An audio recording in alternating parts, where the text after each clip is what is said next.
The sun was setting over the city's industrial district as a dark blue sedan sat quietly in the shadows of an abandoned warehouse. Inside, a seasoned FBI agent checked his watch for the 100th time that evening. His dark suit was slightly wrinkled from sitting in the car for hours, but his eyes remained sharp and focused on the sprawling building across the street. The Devil's Sons Motorcycle Club. This wasn't just another stakeout. After working this case for 6 grueling months, the agent knew every crack in the clubhouse's weathered walls, every regular visitor's routine, and even which members rode in on which days. His notebook was filled with detailed observations, times, dates, and faces. The higher-ups at the Bureau had picked him specifically for this assignment because of his track record. 15 years of successful undercover work and more high-profile busts than any other agent in his division. Through his camera's telephoto lens, he watched as motorcycles rumbled into the parking lot. The agent had learned to identify club members just by the sound of their engines. Tonight seemed busier than usual, with more high-ranking members showing up than he'd seen in weeks. His instincts, sharpened by years on the job, told him something big was about to go down. He adjusted his position, trying to work out the stiffness in his shoulders. The car's interior smelled of cold coffee and fast food wrappers, the unavoidable signs of countless surveillance hours. His phone buzzed quietly with a text from his backup team, positioned strategically around the neighborhood. They were seeing unusual delivery activity at the back entrance. The agent's heart rate picked up slightly as he noticed 3 particular bikes pulling in. Chrome-heavy machines belonging to the club's inner circle. He'd been waiting for these guys to show up together. Through careful investigation, he'd connected them to a massive drug distribution network spanning 3 states. Tonight could be the break he needed. As he snapped photos of their arrival, he noticed something was different. Instead of heading straight inside like usual, they were hanging around in the parking lot, passing something between them. The agent zoomed in with his camera, careful to keep his movements minimal. Even in the fading light, he could see bundles being exchanged. Exactly the kind of evidence he'd been waiting for. Just then, his radio crackled softly. The backup team had spotted more vehicles approaching from the south. Expensive SUVs that didn't fit the usual crowd. The agent's experience told him this was it. The big deal they'd been waiting to catch. He switched to his night vision camera, making sure to document every movement, every handshake, every suspicious package.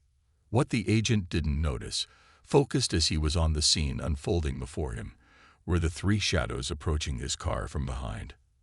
They moved silently, using the growing darkness as cover.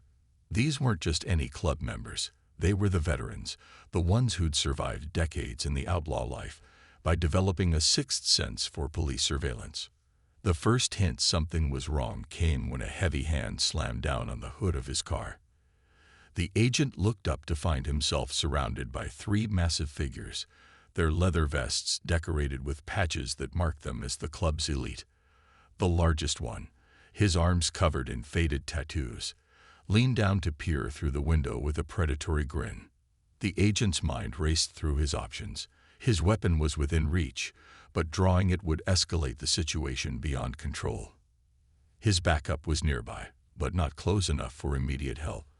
As he reached for his FBI credentials, he knew the next few moments would determine not just the fate of his 6-month investigation, but possibly his life as well. The tension in the air was thick enough to cut with a knife, and somewhere in the distance, a police siren wailed. Time seemed to freeze as the FBI agent slowly reached for his credentials. The leather-clad figure looming outside his window tapped the glass with a ringed finger, the sound echoing through the car's interior like a countdown. Taking a deep breath, the agent rolled down his window, his badge already in hand. "Federal agent," he announced firmly, his voice steady despite the tension. "I suggest you gentlemen step back." The streetlights cast long shadows across the faces of the 3 bikers, their expressions hardening as they processed his words. The largest one, sporting a gray beard and weathered face, let out a low chuckle that sent chills down the agent's spine. Well, The bearded man growled, his voice rough from years of cigarettes and hard living. "Looks like we caught ourselves a fed doing some bird watching." The other two bikers spread out, positioning themselves on either side of the car. Their movements were calculated, practiced. These weren't amateur thugs but hardened veterans of the outlaw life. The agent's training kicked in as he assessed his situation. His phone lay on the passenger seat, already recording everything. His backup team was exactly 3 minutes away if he gave the signal. But right now, he needed to keep his cool and control the situation. "You're interfering with a federal investigation," the agent continued, maintaining eye contact with the bearded man. "That's a serious offense. Walk away now, and we can forget this happened." His words hung in the air like smoke, but the biker's grins only widened. The bearded man leaned closer, his breath smelling of tobacco and whiskey. "You've been parked here for hours, taking pictures of our private property. That ain't very neighborly." His voice dropped to a menacing whisper. "We don't like nosy neighbors in this part of town." The agent's hand instinctively moved toward his concealed weapon, but he stopped himself. Drawing his gun would only escalate things, and he had bigger plans in motion. Instead, he reached for his phone, only to have one of the bikers reach through the window and snatch it away. "Looking for this?" the biker taunted, waving the phone. "Maybe you should worry about what's right in front of you instead." The third biker, who had been silent until now, cracked his knuckles loudly, a universal sign that things were about to get ugly. Without warning, the bearded man's hand shot through the window, grabbing the agent's collar. The move was swift, calculated, meant to show power. "Last chance to drive away and forget about this place," he snarled, his face inches from the agent's. The agent remained still, his eyes locked on his attackers. "That's assault on a federal officer," he stated calmly. "You really want to add that to your record?" His words seemed to ignite something in the bearded man's eyes. The grip on his collar tightened. Then came the slap. Sharp, loud, and deliberate. It wasn't meant to hurt as much as to humiliate. The sound echoed through the quiet street like a gunshot. The agent's face stung, but his expression didn't change.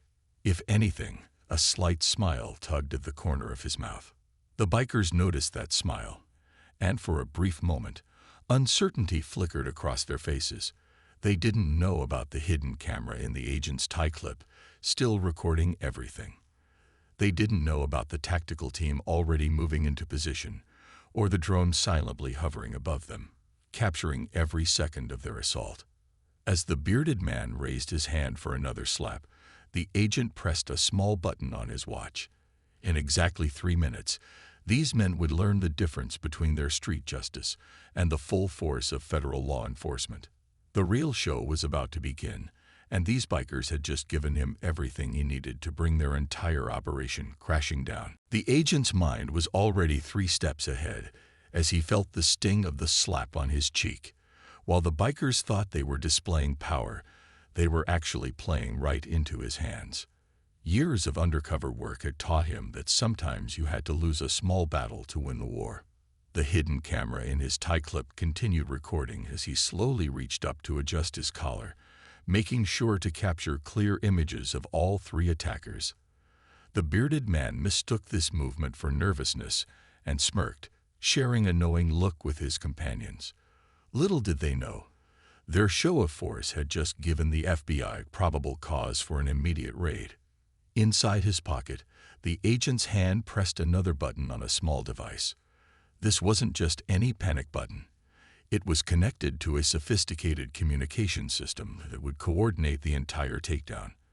Across the neighborhood, hidden tactical teams received the signal and began moving into their prearranged positions. Like pieces on a chessboard, every unit knew exactly where to go and what to do. "You made your point," the agent said calmly, his voice steady despite the tense situation. "But I don't think you understand what's about to happen." The bikers laughed, the sound echoing off the warehouse walls. Their confidence was about to become their biggest weakness. Above them, barely visible in the darkening sky, a surveillance drone adjusted its position, its high-resolution cameras capturing every detail of the scene. The agent had planned this operation down to the smallest detail, anticipating that the bikers might eventually discover his surveillance. What looked like a moment of vulnerability was actually the perfect trap. The bearded man leaned in again, his breath hot against the agent's face. "You've got 2 minutes to drive away before we really show you what happens to feds in our territory." He punctuated his threat by spitting on the ground. The agent checked his watch casually, knowing that in exactly 90 seconds, everything would change. His backup teams weren't just nearby. They were everywhere. Some posed as homeless people sleeping in doorways, others as workers in nearby buildings. There was even a food truck parked down the street, filled not with tacos, but with tactical gear and communication equipment.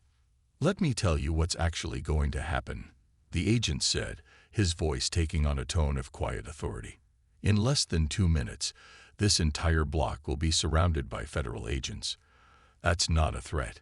It's already in motion. Those security cameras you think are broken, they've been recording everything. Those abandoned buildings across the street, they're not so abandoned tonight." For the first time, uncertainty crept into the biker's expressions.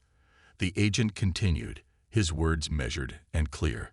"The smart play here would be to step back, get on your bikes, and ride away. But something tells me you're not going to make the smart play." The bearded man's face twisted with anger, but before he could react, a subtle change began around them. The homeless man in the doorway stood up, his blanket falling away to reveal tactical gear. The food truck's shutters rolled up, revealing a team of agents in full gear. Even the broken-down car at the corner suddenly came to life, its engine roaring. The agent allowed himself a small smile as he saw the realization dawn on the bikers' faces. This wasn't just a lone fed they could intimidate. This was a carefully orchestrated operation, months in the making. Their small act of intimidation had given him exactly what he needed.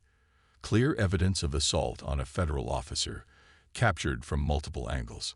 As red and blue lights began to flash in the distance, the agent straightened his tie and stepped out of his car. The tables had turned so completely that the bikers seemed frozen in place, their earlier bravado evaporating like morning mist.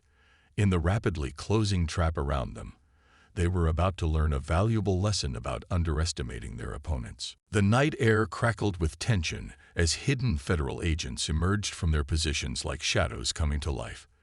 The 3 bikers who had been so confident moments ago now stood frozen, watching their simple act of intimidation transform into their worst nightmare.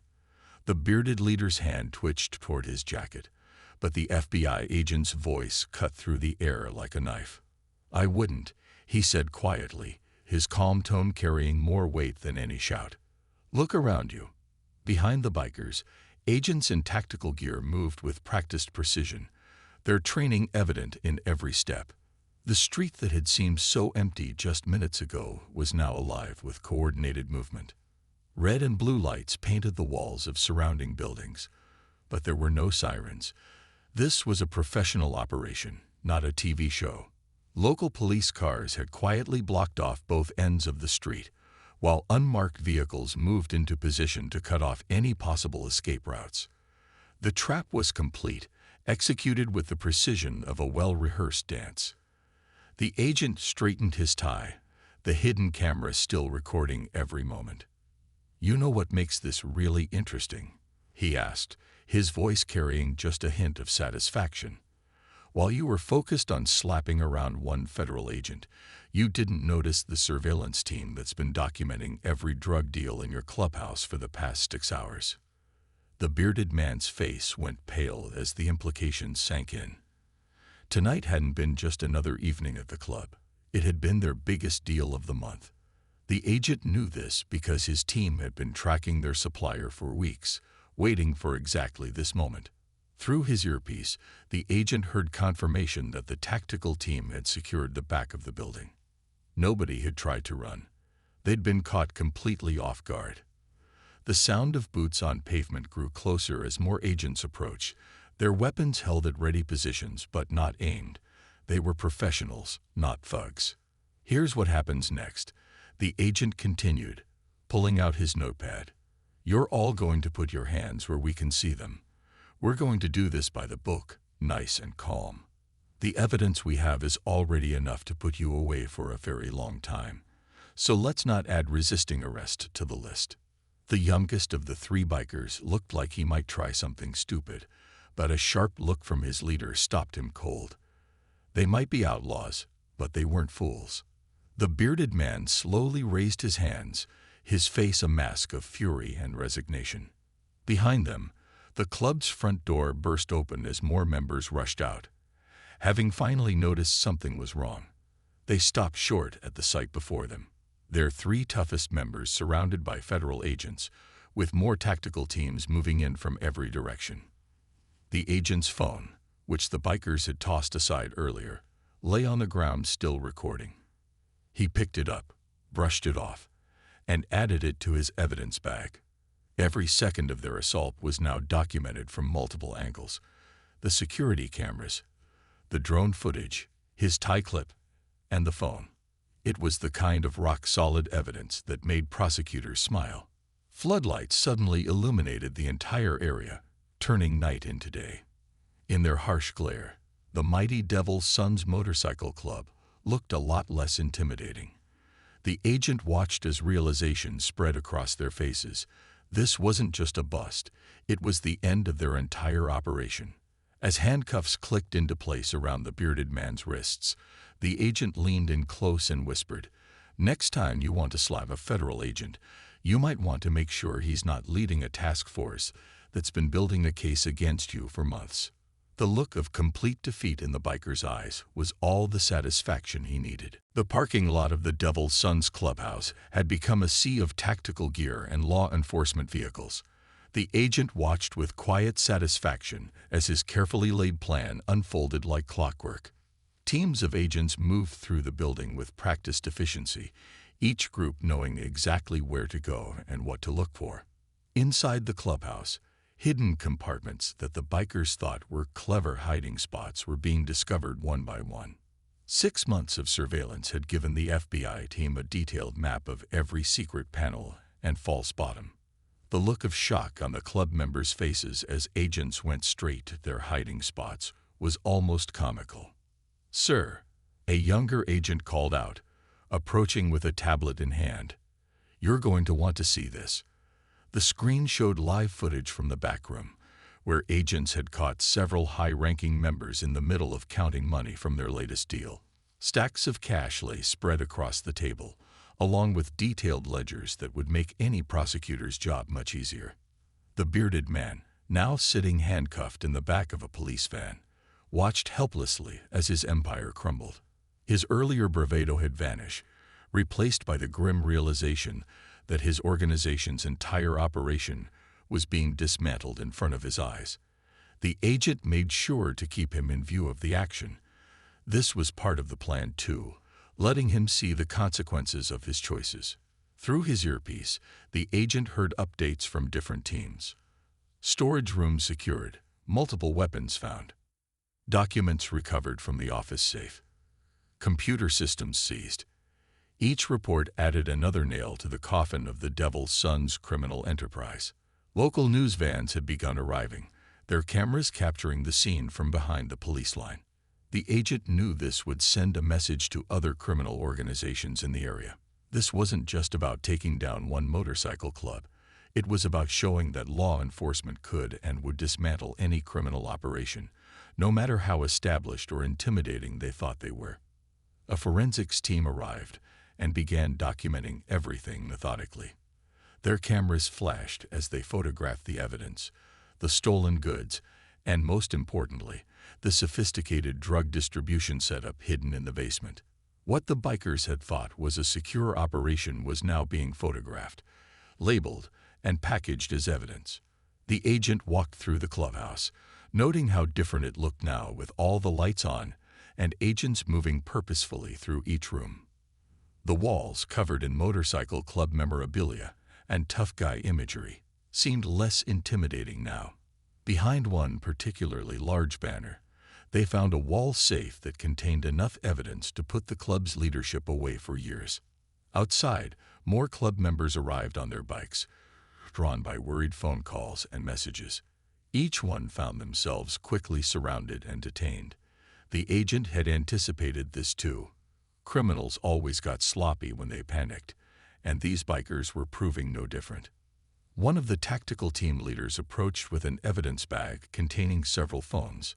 Found these in the office. Looks like they were trying to destroy them when we breached. The agent nodded, knowing the tech team would probably be able to recover most of the data. People rarely managed to completely wipe their digital tracks when they were in a hurry. As he surveyed the scene, the agent touched his cheek where the slap had landed earlier.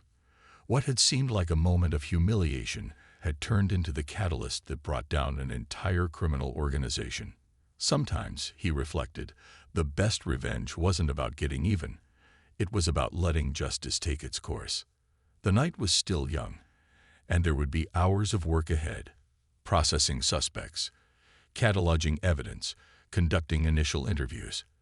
But looking at the now secured clubhouse and the rows of handcuffed bikers, the agent knew this would be remembered as one of the most successful operations of his career. The clubhouse basement revealed the true scale of the operation.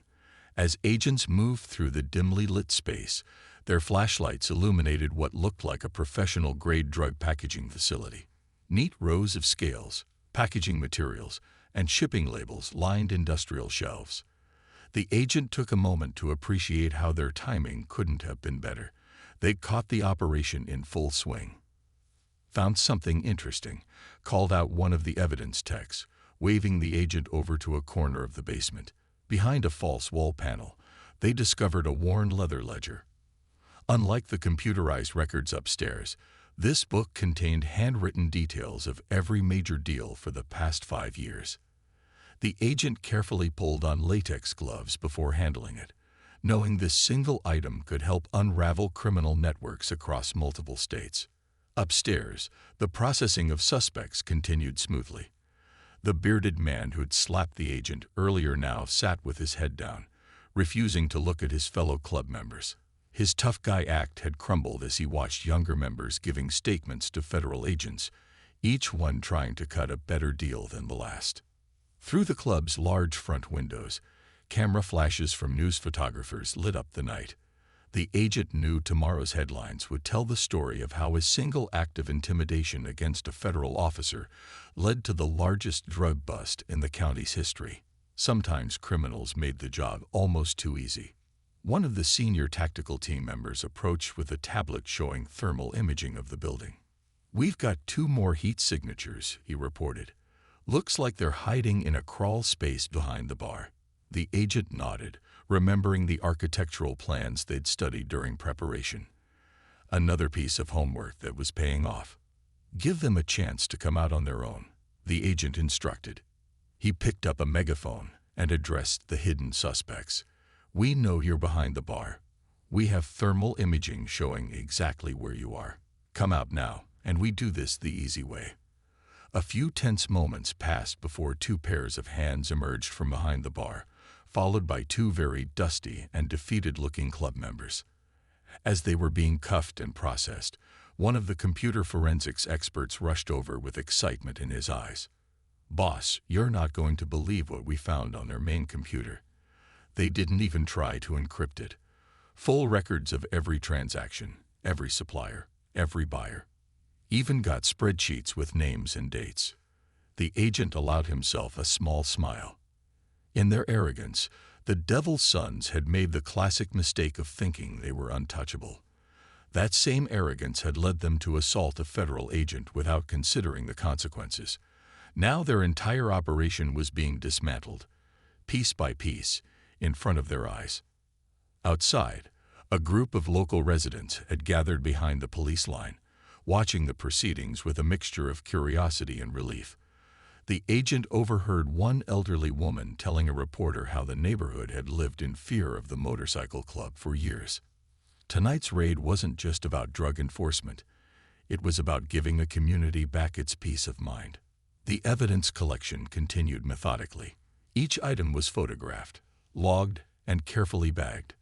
The agent watched as his team uncovered more hiding spots, drugs stuffed inside motorcycle gas tanks, money hidden in air vents, guns stashed in the ceiling tiles. The Devil's Sons had been creative with their hiding places, but not creative enough to fool 6 months of careful surveillance.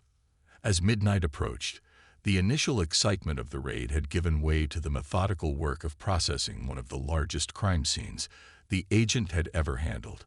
But looking at the rows of evidence bags, the lines of handcuffed suspects, and his satisfied team members, he knew that one small act of disrespect had led to one of the most complete takedowns of his career. Dawn was breaking over the city as police transport vans pulled away from the clubhouse, carrying the senior members of the Devil's Sons to federal holding cells. The agent stood watching, his tie now loosened after the long night, but his satisfaction evident in his steady gaze. The slap that was meant to intimidate him had instead triggered the downfall of an entire criminal empire. Inside the clubhouse, the final stages of evidence collection were wrapping up. The sheer volume of material they'd gathered was staggering. 3 evidence trucks were already full, and a 4th was being loaded with computer equipment. Every piece had been carefully logged, photographed, and sealed, creating an airtight chain of custody that would make the prosecutors' jobs much easier. The bearded man and his 2 companions who had confronted the agent earlier were being processed separately from the others.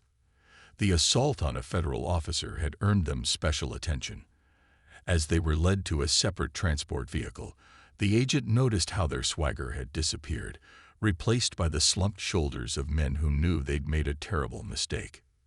"You'll want to see this," called one of the tech specialists, waving the agent over to a laptop. On the screen was security camera footage from inside the clubhouse, showing years of criminal activities. The bikers had recorded everything, thinking their security system was private. Instead, it had become a detailed video confession of their entire operation. Local police officers who had assisted with the raid were shaking their heads in amazement.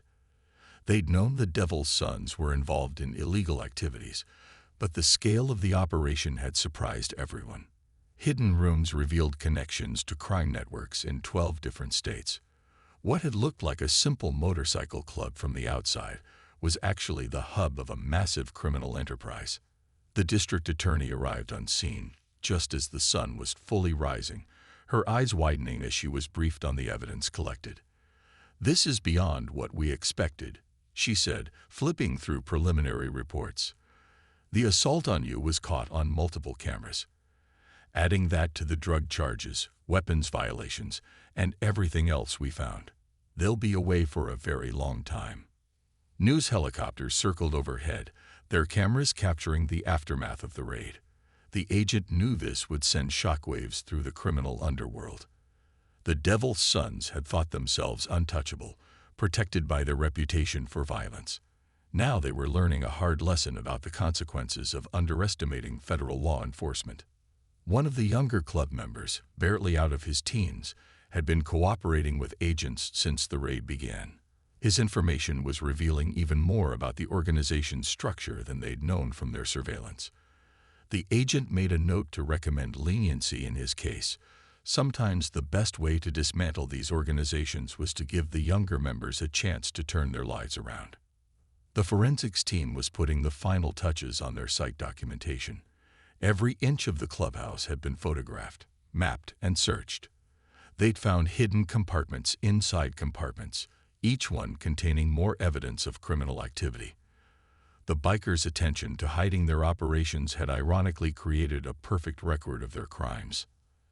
As the morning traffic began to pick up on nearby streets, curious onlookers gathered to watch the final stages of the operation. The agent overheard snippets of their conversations, relief that the club was finally being shut down, surprise at the scale of the raid, and hope for a safer neighborhood. This was why he'd joined the Bureau, not for revenge or glory, but to make communities safer. What had started with a single act of disrespect had ended in the complete dismantling of one of the largest criminal organizations in the state.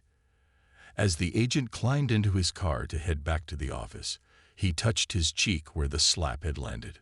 Sometimes, he thought, the best response to violence wasn't more violence. It was the patient, methodical application of justice. The federal building buzzed with activity as agents processed the mountain of evidence from the Devil's Sons raid. The lead agent sat at his desk, reviewing video footage from the operation. On his screen, dozens of cameras showed different angles of the same moment, when three overconfident bikers made the mistake of confronting a federal officer. The morning news played silently on office TVs, showing aerial footage of the clubhouse being sealed off as a crime scene. Headlines scrolled across the bottom of the screen. Major drug ring busted. Motorcycle club's criminal empire falls. Federal raid recovers millions in drugs and cash. The agent smiled slightly, knowing there was more to the story than the media could tell. His phone hadn't stopped ringing all morning. Police departments from 3 neighboring states were calling, their own investigations suddenly connecting to evidence found in the Devil's Sons clubhouse. What had looked like separate criminal activities were proving to be part of a larger network, and the dominoes were starting to fall. A knock on his office door drew his attention. The district attorney entered, carrying a thick folder of preliminary charges. "The U.S. Attorney's Office is taking personal interest in this case," she said, laying the folder on his desk. "Especially after seeing the footage of their assault on you.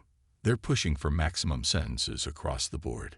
The agent leafed through the charges: drug trafficking, weapons violations, money laundering, assault on a federal officer, conspiracy charges.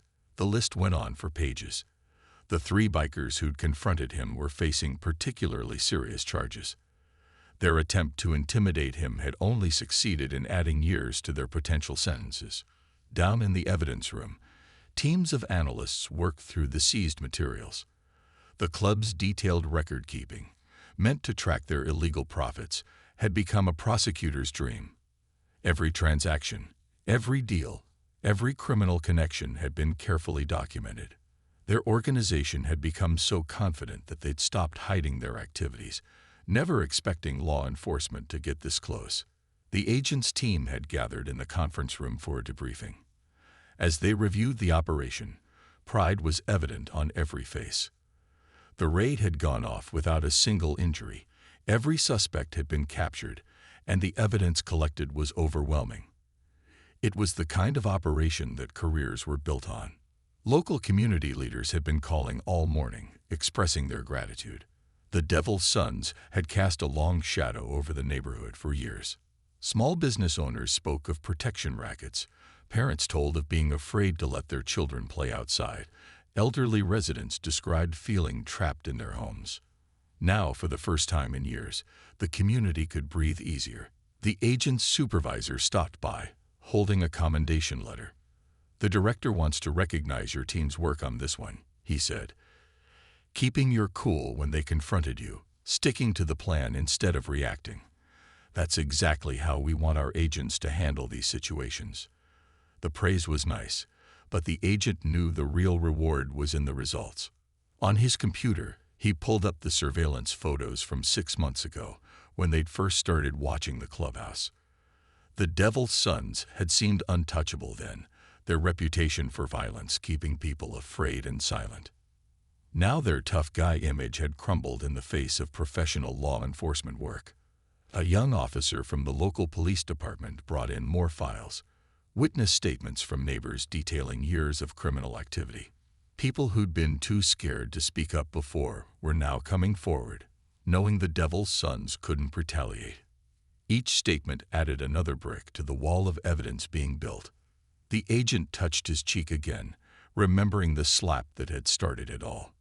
In their attempt to intimidate one federal officer, the Devil's Sons had sealed their own fate. As he watched more evidence being brought in, he knew that sometimes the best revenge wasn't about getting even. It was about letting justice work exactly as it was supposed to. 3 months after the raid, the neighborhood around the former Devil's Sons clubhouse had transformed. Where once there had been an intimidating biker bar, a community center was being planned. The agent stood across the street, watching as workers removed the last of the club's logos from the building's facade. Inside the federal courthouse, the case against the Devil's Sons was moving forward with remarkable speed. The evidence was simply too overwhelming for any serious defense. The bearded man who had slapped the agent sat through each hearing with a defeated look, his tough guy persona stripped away by the reality of facing decades in federal prison. The case had become required reading at the FBI Academy, taught to new agents as a perfect example of strategic patience and professional response. When they slapped him, they thought they were showing strength, the instructors would say. Instead, they gave him exactly what he needed to bring down their entire organization. The agent's phone buzzed with a message from his team. Another motorcycle club in a neighboring state had quietly disbanded after hearing about what happened to the Devil's Sons. The ripple effects of the raid were still spreading through criminal networks. Nobody wanted to be the next target of such a complete takedown. At his desk, the agent reviewed the latest statistics from the neighborhood. Drug-related crimes had dropped by 70%. Emergency calls were down by half. Small businesses reported increased customer traffic, especially in the evening hours when people had previously been too scared to go out. The real victory wasn't just in arrests and seizures. It was in giving a community back its sense of safety. The younger club member who had cooperated after the raid was entering a witness protection program. He had provided valuable information about criminal networks in other states, and in return, he was getting a chance at a fresh start. Sometimes, the agent reflected, the best outcome wasn't just punishment. It was the opportunity for redemption. Local police officers who had assisted in the raid were receiving commendations of their own. The operation had strengthened the relationship between federal and local law enforcement, creating new channels of cooperation that would help future investigations. What started as one agent's patient surveillance had grown into a model of interagency teamwork. The evidence room still held hundreds of items from the raid, each one carefully preserved for the upcoming trials. But it wasn't just physical evidence that would convict the Devil's Sons. It was their own arrogance, recorded in every security camera video, every ledger entry, every computer file. They had documented their own downfall without realizing it. Community leaders had organized a neighborhood celebration, marking 3 months without the club's presence.